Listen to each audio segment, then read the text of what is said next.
Imagine you own a watch that lets you travel through time. One day, you get the bright idea to travel back to the 1920s to mess with your grandparents. You press a few buttons, and suddenly you're standing beside old Pappy, who's taking in the scenery at the precipice of the Grand Canyon. Since you've never been the biggest fan of your grandfather, you decide to push him over the edge. Gravity does its thing, and a few seconds later, no more Pappy. But wait, if you killed your grandfather before he ever met your grandmother, you wouldn't have been born to be able to go back in time and kill him. Here's the problem. If you didn't exist to kill your grandfather, you couldn't have killed him.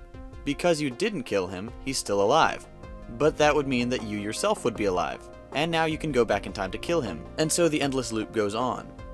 This is called the grandfather paradox, and it's part of what makes time travel so interesting. The grandfather paradox deals with time travel on a significant scale, but why don't we start with something a little smaller? Let's say you and I are wearing identical watches, and we synchronize them right before I blast off into space. In the space shuttle, I'm traveling at roughly 28,000 kilometers per hour relative to the Earth. If I make a few orbits around the Earth before I return, when we compare watches we'll see that less time has passed for me. A very, very tiny amount of time, but it's there nonetheless. This is called time dilation, and it simply means that according to Einstein's theory of relativity, time measured along different trajectories is affected by differences in either gravity or velocity, each of which affects time in different ways. One example of time dilation is when we compare the passage of time on the ISS versus on Earth. After spending 6 months on the space station, astronauts have aged approximately 0.005 seconds less than those of us here on Earth. Of course, this is a very insignificant amount of time, but it would be much more apparent if the astronauts were able to travel closer to the speed of light. Interestingly, the effects of time dilation are fairly minor, even up to around 70% the speed of light. However, once we reach 75% or so, the effects become dramatic. Now, bear with me here, because this is where things get a bit weird. Possibly the strangest aspect of special relativity is that distances shrink in the direction of motion. When we think of traveling to a point 10 light years away at 90% of light speed, you would expect it to take 11 years, right? That's not exactly the case. To a stationary observer, it would indeed seem to take your vessel 11 years. But to the people inside the vessel, not only time, but distance would dilate, and you would reach that point in only 4.4 years. Want to play with time dilation yourself? I've added a link down below to a time dilation calculator. Okay, that's all really fascinating, but is it really time travel? Perhaps not in the sense that we usually think of it, but according to the nature of space-time, it is. If you were to return home from your 90% light speed trip, you would be almost 9 years older, but everyone back on Earth would have aged 22 years. So in essence, you've traveled 13 years into the future relative to your time in space. Let's look at another example. In the film Interstellar, Cooper and his team land on a large watery planet, on which gravity is 30% stronger than on Earth. This planet is situated very close to a supermassive black hole called Gargantua, which it orbits at 55% the speed of light. Gargantua's mass is equal to that of 100 million suns, and spins at 99.8% the speed of light. The combination of all these factors have the effect of slowing down time relative to the astronaut left aboard the ship by a staggering 61,000 times. That means that 1 hour on the planet is equal to 7 years aboard the ship. When the team makes it back to the vessel after a little over 3 of their hours, their friend had aged by 23 years. The craziest part is that this isn't just science fiction. Those calculations all check out. That's exactly how it would happen in real life. So, in essence, the crew had traveled 23 years into the future. Now, so far we've only explored traveling into the future. Is it possible to travel backwards in time? According to some theories, specific types of motion in space might allow time travel into the past and future if these geometries and motions were possible. However, that's a big if. It would require something called a closed time-like curve, or CTC for short. A CTC is a closed loop in spacetime, which could theoretically allow an object to return to its own past. The science behind time travel to the past is incredibly complex and speculative, and many scientists suspect that it's not possible at all because of the issue of causality. That brings us back to the grandfather paradox. If in fact these scientists are correct in assuming traveling to the past would cause a paradox, then we have our answer: time travel to the past is impossible. If, however, the Novikov self-consistency principle is correct, then there's still a chance. The Novikov principle states that if an event exists that would cause a paradox or any change to the past whatsoever, then the probability of that event is 0.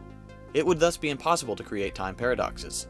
Unfortunately for any would-be time travelers, the Novikov principle is not widely accepted. Another possibility would be the existence of wormholes, which are technically permitted by general relativity. In order to travel through time using a wormhole, it would have to be what is known as a transversible wormhole. Brace yourself for more strange space-time shenanigans here. In order to be able to travel through time using a transversable wormhole, its creation would have to be in one of two ways. Option 1. One end of the wormhole would have to be accelerated to a significant portion of the speed of light, then brought back to the origin point. Time dilation would result in the accelerated wormhole entrance aging less than the stationary one as seen by an external observer. Option 2 requires one end of the wormhole to be placed within the gravitational field of an object with higher gravity than the other entrance, and then returned to a position near the other entrance. This is a difficult concept to grasp, so think of it this way. Imagine you and I synchronized our watches to both display the year 2000. I hop in my ship and accelerate one entrance to the wormhole to near light speed, then bring it back. My watch now reads 2004, and yours reads 2012. If someone were then to enter the accelerated entrance, they would now exit the stationary entrance in the year 2004. The same location, but 8 years in their past. It's incredibly complicated stuff, but an easier way to look at it is by picturing a piece of paper. This paper represents space-time. A wormhole is an area of warped space-time with an entrance and an exit, which you can imagine as the paper being folded back on itself with a hole poked through it. Essentially, you're simply skipping all the time and distance between the 2 points. The problem with transversable wormholes is that you can't possibly travel back further than the initial creation of the wormhole. So really, it's more of a path through time rather than a device that propels itself back and forth through the years at will. It could be useful for people in the distant future wanting to come observe our time, but if we created such a portal today, we couldn't use it to go visit the dinosaurs. One final method that could potentially allow an individual to more or less travel through time is cryopreservation.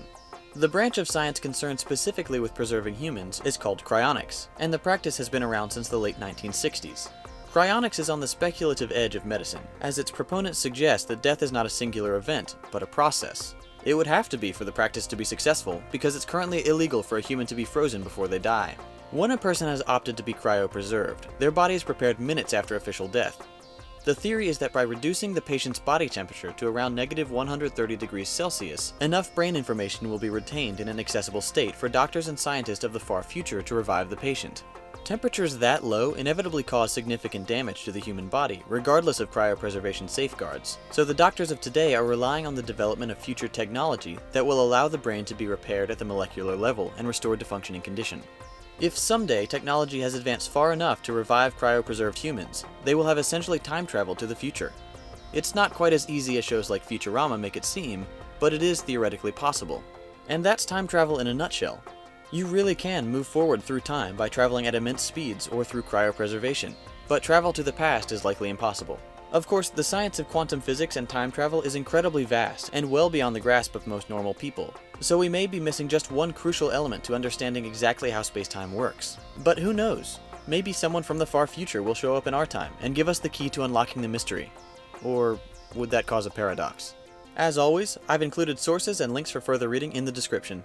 If you enjoyed this video, please take a moment to subscribe to my channel. Your support helps me keep releasing 2 videos every week. Feel free to leave a like or a dislike as you please, and share your thoughts on time travel in the comments. Thanks for watching, and I'll see you in the next video.